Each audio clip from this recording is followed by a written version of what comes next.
Public yan eh. Clear pa yan eh. Daan na sa buka sila. Basta manganta lang. Kaya na ko ginangon sa ko. Public siya. Nakikat.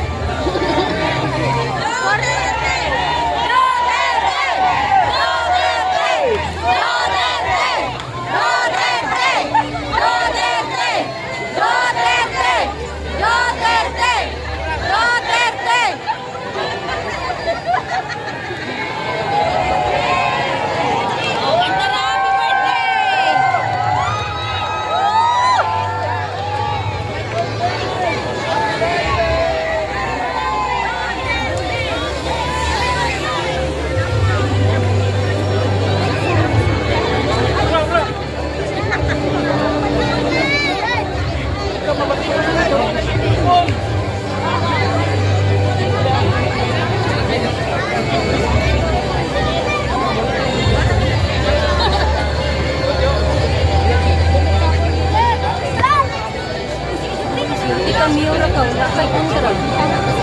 Doon eh, dapat na siya kontra, pwede mo na. Ano?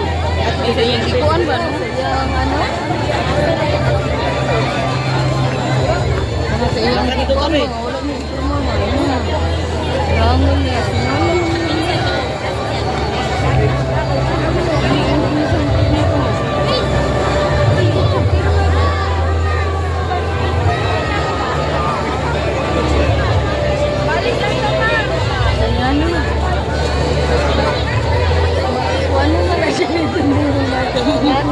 Nakapugutan ako.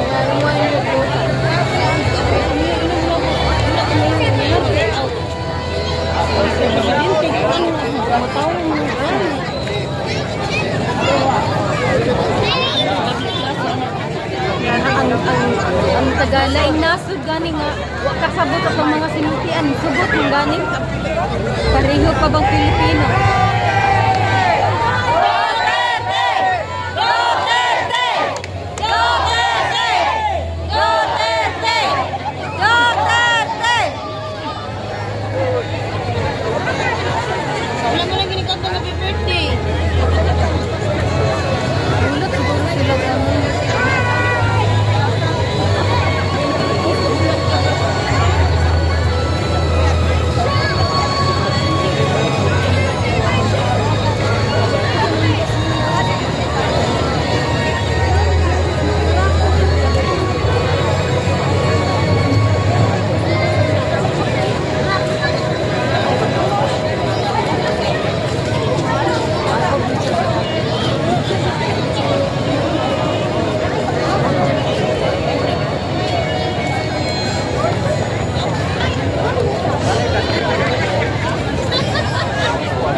Ang sound system yata ang ano ang bago.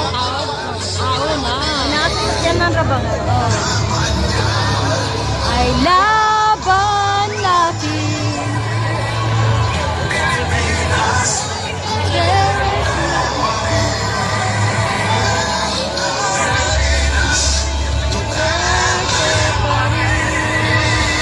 Ang tunay na mamahal sa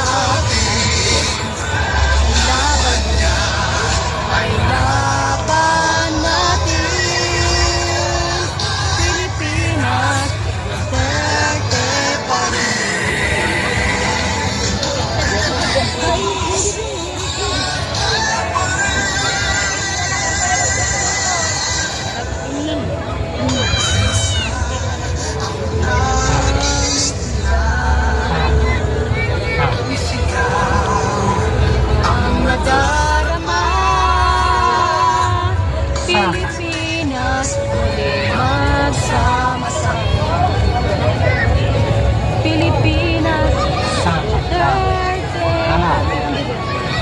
Para nyo na sa likod. May kapit, kanatong-tanon. Igabi!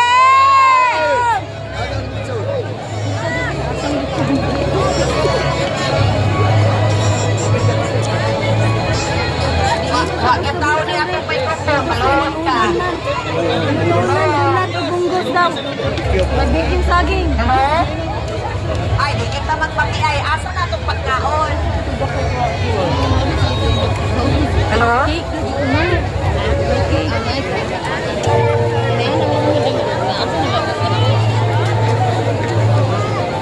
Labyan na mo ha. Hello? Batian ra, batian? Bahalang pulpo. Hello?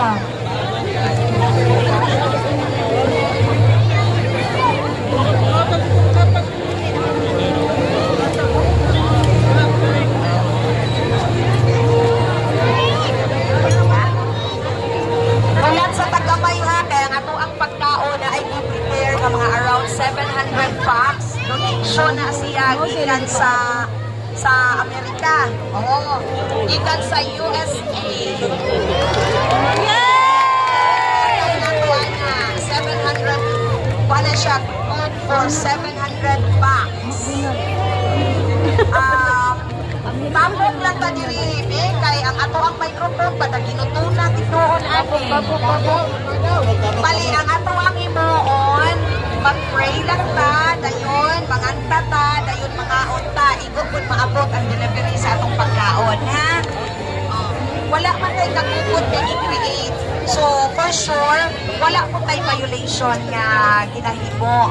Kay ang atoan nagtapok man lang ta diri para kauno na turon ang atong pagkaon, di ba?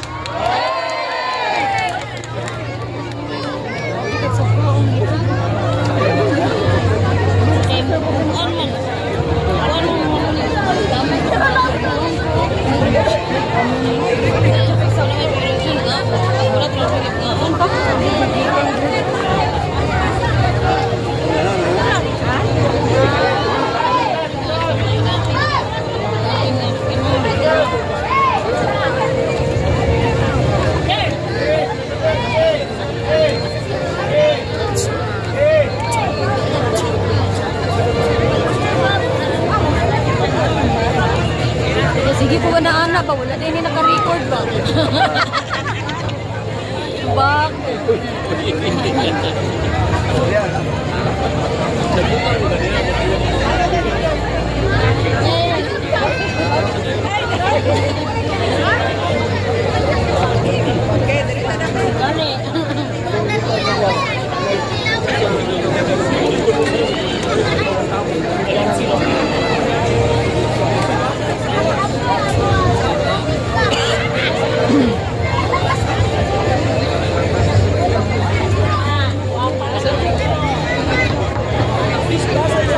Sound check, hey, sound, hey.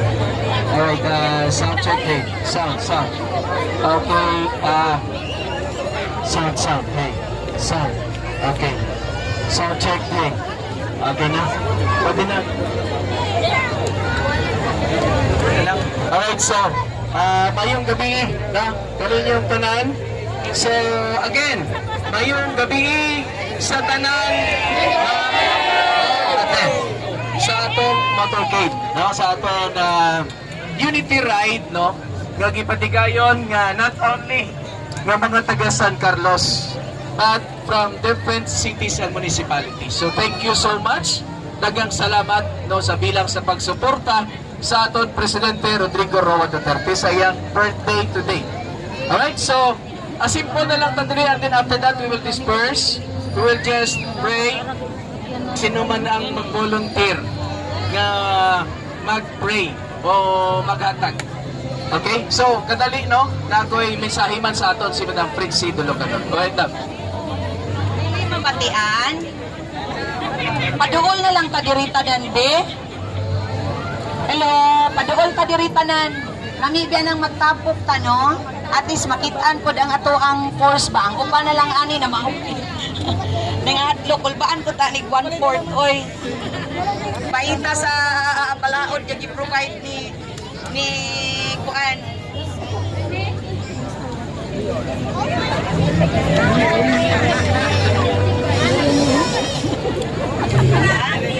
Dili na to i-mention. Si Rene? Si Rene, ma'am? Si Rene? Ma'am, si Rene, ma'am? Duterte! Duterte! Duterte! Duterte! Duterte! Duterte! Duterte! Okay, daghang salamat. Okay, daghang salamat. Once again, maayong gabi sa tanan. Maayong gabi. Maayong gabi.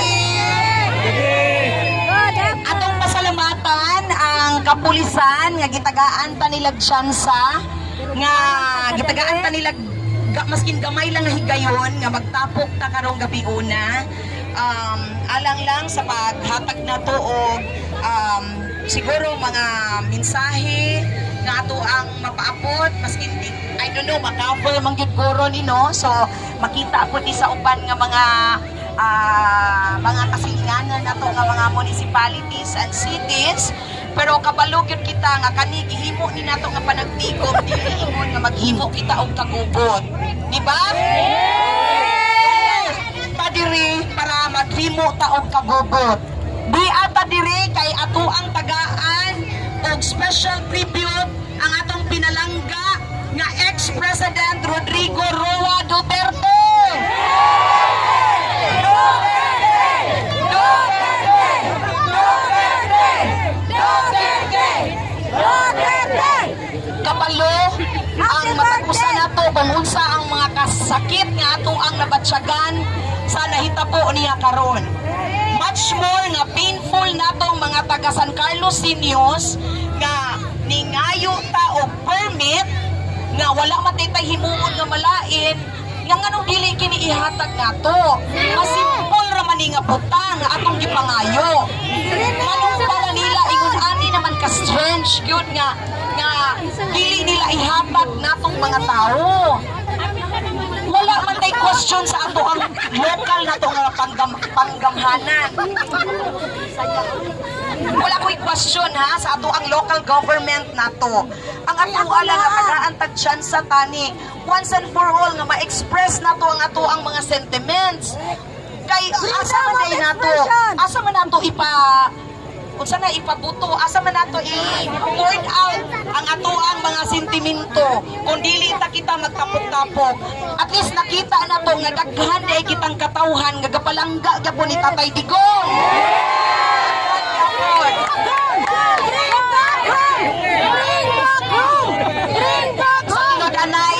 Sa karon nga isyu dili lang gyud gali na siya tungod na ni Tatay Digong. So tinuod lang dili na ni gani tungod ni Tatay Digong kundi tungod na ni sa ato ang matag-usa nga ato ang rights. Nang kanong na may operasyon nga pagkahimuon nato. Threaten na sila. May question nila kabaluman gani na sila. Don't tell me nga ang local government, ang local governance wala sila kabalo sa pagkapanghitabo karon sa ato ang national government.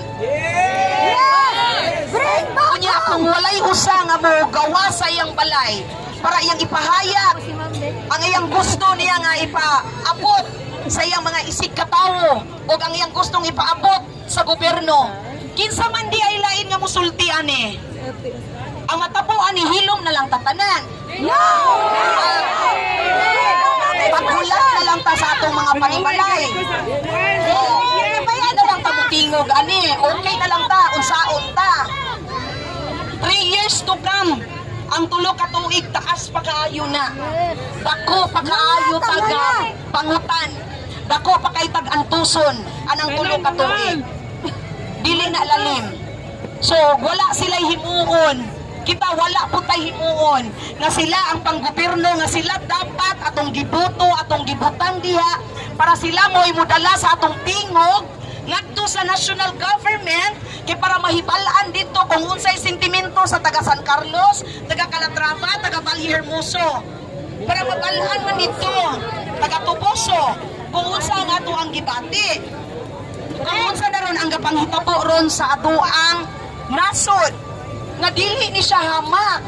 Okay pa lang kaayo no kung mga ibutang lang nato nga mga minor lang nga mga corruptions.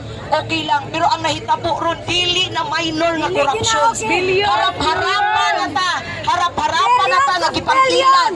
Harap-harapan na kita nga giguba o hinay-hinay ang atong nasod. Gibaboy Dato ang nga mga konstitusyon. maitak na ta, okay lang na. Kay anytime mawala pa aning kalibutan na. Pero ang atoang mga anak, atong mga apo, mag-unsa na lang sila. If nobody speaks, so unsay mahitabo nato? Kung dili nila mabatian ang sentimento nato, they will presume na okay lang ta diri tanan. It's because kay ang local government nato kay okay lang pud sila. Unfair kayo na nato. Unfair yung kayo. So anyway, nagpahayag lang yung ko sa akong gibati kay murag dili gyud maayo ba nga somehow na ay opresyon nga mahitabo. Nga even sa ato ang unity ride, even sa pagtigom na to, wala kay taga-prepare og sound system. Yes! Papahawaon ta, dili na takatunob sa public plaza. Atuan ni. Taxpayer ka! Kisay tagiya dire. Much more nga ang dagkahatag o dako nga contribution sa atong taxes. Oh. Ako ay for one, dako kog tax nga gina-contribute. Oh. Tinuod na, dako kog tax nga gina-contribute. Wala lang mo ana kabalo. Pero sakit sa atong buot nga kuhaan ta ana nga mga pribilehiyo o rights. Dili man na privilege kundi katungod. Katungod na nato nga mga katawhan. Muna siya nga kadausa nato ang atong mga higala, atong mga pamilya, atong mga silingan, ato sila nga idasig nato sila nga karon nga higayon, mauni siya ang time na i-express. Karon nga time nga mauni siya ang usa ka higayon, dako nga higayon para natong mga tao nga i-express nato ang ato ang sentimento kay coming ang eleksyon. Para mabalaan nila kay kini nga election, this would be a referendum. Kung moingon kang referendum, mauni mo paibalo nila nga kung ang sa linyada ni Tatay Digong daghan ang mudaog, makita na nila or tanan kung mo-vote straight makita na nila nga uy, delikado ni. Oh, so muna muna kamutanan tabangan nato ni. Dili na pa magulat sila kay wala na sila makinaryas. Ang tanan nga nanagan aside sa bagong unsa na? Alyansa ng bagong Pilipinas. Alyansa na ba sila nga? kumplito na sila sa machineries, daghan na sila kwarta. Oh, pero ang mga Alyansa kontra, ba nga? ang mga kontra wala na sila. Alyansang So sinusuka. dapat kita, kabaluta mo muna kung kinsay angay na tong butuhan. Kung tagaan man ng kwarta, dawata, kay atua po ng kwarta. Do you think na ang mga congressman, ang mga senador, ang mga mayor, muhatag sila sa ilang personal nga kwarta? Wala na sila magambol sa ilahang kwarta. Where in fact, ang eleksyon, muhatag na nila dugang nga kwarta. Muhatag na nila dugang nga grasya. Kaya kita, unsa na lang mahitabo na to. Muna kinahanglan, magmaisog po ta. Uy, dili ta magtalaw-talaw.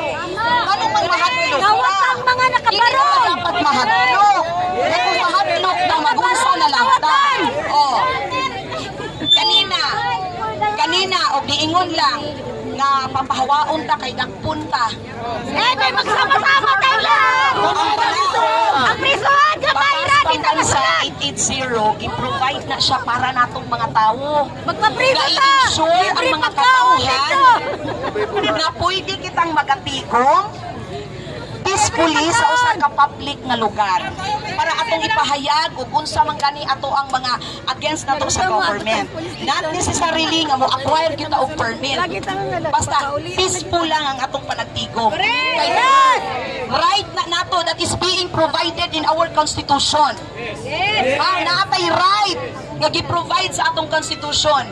Kay karon nga panggobyerno nakita nato nga murag ang ato ang Philippine Constitution wala nay data. Wala nay nada. May paana gisiun na lang na, di ba? Ibaboy na ang Sakit pa konstitusyon! yan. Ako gieskwilahan ko na, kabalo mo gieskwilahan ko na. Pero makita na to nga wala siya gisunod, sakit na para nato. Kay mura giyatak-yatakan nato. Giyatak-yatakan nato, dili lang na nga konstitusyon kundi ang giyatakan ana ang kadausan nato. Yes! Ang upan nga wala kabalo unsa ang gi-provide sa balaod, okay lang. Okay lang. Oh, pero kita nga kabalo ta unsay provision sa balaod, sakit na para nato nga even ang ato ang public plaza nga gihimo ni dili man ni kwarta nila. Taxpayer! Ani? Taxpayer! Given ang pagpungko nila, kita may kasweldo nila. Oh, nya. Karon ngano dili man ta pwede kinsa man dai makatapok dire. Karinig! Unfair kay na nato. Wala kung gihimo ninyo sa makausap pa magmaisog ang tanan. Duterte! Duterte! Duterte! Duterte! Okay, so akong gihangyo na si Sir Stephen nga siya ang mulid sa ato ang prayer para after sa prayer atong imukanta tag happy birthday, i-blow na to ang cake for our Tatay Digong. Dayon, I don't know kung naabot na ang ato ang pagkaon. Hey, sponsors atong pagkaon. Hello, sponsor! Naana. Wow! So, thank you sa sponsor. Okay, so Sir Stephen. Alright, so Mike, again, no? Dagan salamat gid Madam Prince dulo kanom, no? And sa tanan nga naa diri karon, no?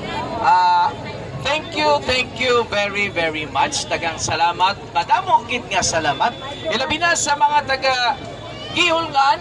Where is from Gihulngan? Calatrava. Yes! Tuboso, mabuhay! And of course, kung asa pa ka mong dapit, San Carlos! Yes! Mabuhay! Calatrava again! And Tuboso again! Ang Gihulngan, asa naman tumatong mga brothers? Okay, so dagan salamat kaayo. Kung ang guban, wala kakibalo kung asa man nagikan, no? But then, nangin successful gid man in spite sa mga hindrances ang ato ang pag-motorcade or ang aton gitawag nga unity ride para sa kay Tatay Digong, ang aton former President Rodrigo Roa Duterte. For now, bago kita mag-disperse, bago kita manguli sa inyong mga balay, mag-aampo kita na mangin safety ang aton nga pagpauli sa inyong mga panimalay. And of course, magakanta kita sa birthday song para sa kay Tatay Digong. Alright? So, again, mag-aampo kita sa ngalan sang Amahan, Anak, Espiritu Santo. Amen. Our Father God, nagpasalamat kami karong adlaw, meaning March 28, 2025, nga panagtigom nimo kami tanan sa mga katawhan karon nga nagsuporta para sa kay Tatay Digong sa amon former president nga sa iyang birthday. Bilang unity ride sa mga nagkalain-lain na mo ng mga kaigsunan nga gikan sa ilang mga lugar. Bueno Lord, kabay nga ining mga panagtigom nga dili lamang diri nahitabok sa San Carlos karong adlaw, but then sa iban pagid nga lugar sa tibok nasod Pilipinas gagang aton nga mga kaigsunan sa abroad. Kabay pa Lord nga bless mo ang tanan nga sa pagpagawas sa amon sentiments kag pagsuporta para sa amon Presidente Rodrigo Roa Duterte. Ginaampo namo Lord ang entire family of Duterte kag kabay pa nga hatagan nimo siya sang kusog kag dugay pa nga kinabuhi para lang nga mahatagan niya sang maayong bostamlag. Ilabi na ining amon nasod Pilipinas nga sa karon na again sa isa kadako nga problema. Gani Lord kabay pa nga ining panagtigom sa tanan nga katawhan, tanan nga mga Pilipinon nga nagatigom karon para lang sa pagpauli. Ang isa lang ang among ginaampo Lord nga kabay pa nga mapapauli ang amon former President Rodrigo Roa Duterte. Ginaampo namon pinagisamon ngalan sa amon Ginoo sa amon nga Amahan, Anak, ug Espiritu Santo. Amen. Kaya salamat, mabuhay kayo. Pasensya na kamo sa akong prayers ha, kay hindi pa akong pastor. Magsisimpya pa ako. Okay? So karon, magakanta kita sang happy birthday song para sa aton Tatay Digong. Alright? Okay, everybody, please kindly on sa inyong mga cellphones, no? Kay human naman ta sa prayer, pwede niyo i-live sa inyong mga cellphones para lang sa pag kanta naton sa birthday song para kay Tatay Digong. Alright? Okay, everyone. Happy birthday, Tatay. Happy birthday, Tatay. Happy birthday, happy birthday. Happy birthday, Duterte. Alright, happy birthday. Happy birthday, Tatay. Happy birthday, Tatay. Happy birthday, happy birthday. Happy birthday, Duterte. Bring him home! Bring him home! Bring him home! Bring him home! Bring him home! Bring him home! Bring him home! Bring him home! Duterte! Duterte! Duterte! Duterte! Duterte! Alright, so wish na tayo, wish. Okay. Okay, mag-wish ka mo tanan kung unsay inyong i-wish para sa aton former President Rodrigo Duterte. Alright? Before kita mag-blow sa iyang cake. Okay. Tatay, pauli na kang sa lugar sa Pilipinas. Hey, dagang salamat! Blow na nato ang Blow na nato ang cake! 1, 2, 3! Bring him home! Bring him home! Bring him home! Bring him home! Bring him home! Bring him home! Bring him home! Bring him home! Mga kaigsunan ko, sa inspired sang aton nga grabe nga efforts ang tanan. I know nga uban malayo pa sa inyong pagpauli, Gihulngan, Calatrava, Toboso, and anywhere else. Amping ka mo, may the good Lord bless ang inyong pagbiyahe. God keep safe everyone. So again, dagang salamat kaayo, no? And lastly,